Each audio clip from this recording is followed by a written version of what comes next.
পাঁচটি জন্তুর মেন্টালিটি যদি আপনি আপনার জীবনে এবং চিন্তায় আনতে পারেন তাহলে আপনার জীবন পরিপূর্ণভাবে পরিবর্তন হয়ে যেতে পারে। তার ভিতরে এক নাম্বার আছে হচ্ছে শার্ক মেন্টালিটি।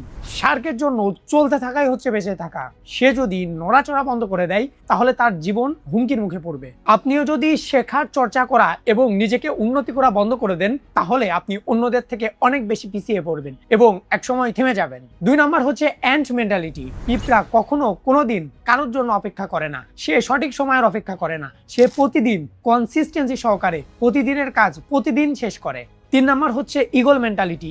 ঈগল এমন একটি পাখি যে পাখি তার শিকারের দিকে এমনভাবে তীক্ষ্ণভাবে তাকায় যে তার আশেপাশে যাই হয়ে যাক না কেন সে তার শিকারের দিকেই নজর রাখে।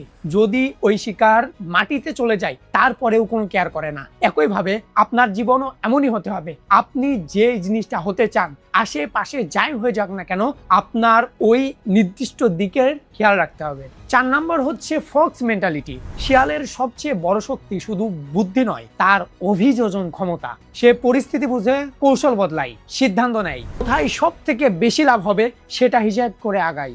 শুধুমাত্র কঠোর পরিশ্রম নয়, হিসাব করে আগানো অনেক বেশি জরুরি। পাঁচ নম্বরে আছে হচ্ছে বাইসন মেন্টালিটি। বাইসনের একটা স্বভাব হচ্ছে যদি তার দিকে ঝড় তেড়ে আসে সে ঝড়ের বিপরীত মুখে ছুটতে থাকে, অর্থাৎ ঝড়ের দিকে মূলত ছুটতে থাকে। কারণ সে জানে ঝড়ের ভিতরে যদি সে যায় ঝড় কিন্তু এক জায়গায় স্থায়ী হয় না। অতএব আপনি আপনার লাইফে যত বেশি ঝামেলার মধ্যেই থাকেন না কেন আপনার উচিত ওই ঝামেলাটা ওভারকাম করা, কারণ পৃথিবীতে কোনো ঝামেলাই স্থায়ী না। তাই বাইসনের মতো সমস্যাগুলো মোকাবেলা করুন, ওই পালায়ে বেড়ায়েন না। এই পাঁচটা মেন্টালিটির মধ্যে সব থেকে পছন্দের কোনটি? এই ভিডিওটি অবশ্যই সেভ করবেন এবং প্রিয়জনকে শেয়ার করবেন।